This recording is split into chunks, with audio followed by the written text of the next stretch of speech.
వాళ్ళు లేకపోతే మనం లేము, నో డౌట్. వాళ్ళు పనిచేయకపోతే మనం చెత్త కుప్పల్లో జీవించాల్సి ఉంటుంది. అనేక రోగాలతో నానా పాటలు పడాల్సి ఉంటుంది. టెక్నికల్గా వాళ్ళు డ్యూటీ చేసినట్టు అనిపించినా వారి శ్రమ మన జీవితాలకు స్వచ్ఛతనిస్తుంది, మన ఆరోగ్యం కాపాడుతోంది. ఎస్, వాళ్ళే పారిశుద్ధ్య కార్మికులు. జల్పల్లి మున్సిపాలిటీలో ఓ నలుగురు పారిశుద్ధ్య కార్మికులుగా సేవలందించిన జామ నర్సమ్మ, ఎంజాల పోచమ్మ, మంద పెంటయ్య, ఎంజాల అమృతలకు 60 ఏళ్ళు దాటాయి. అంటే వీరు రిటైర్ అయిపోయారన్నమాట. మరో విశేషం ఏమిటంటే వీళ్ళు జల్పల్లి మున్సిపాలిటీ ఏర్పడక ముందు నుంచి, అంటే జల్పల్లి గ్రామ పంచాయతీగా ఉన్నప్పటి నుంచి సేవలందిస్తున్నారు.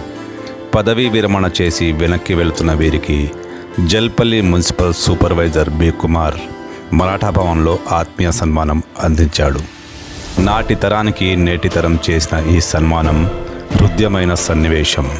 ఈ కార్యక్రమంలో శానిటైజర్ విభాగానికి చెందిన శ్రీనివాస్, ఎం సుదర్శన్ తదితరులు పాల్గొన్నారు.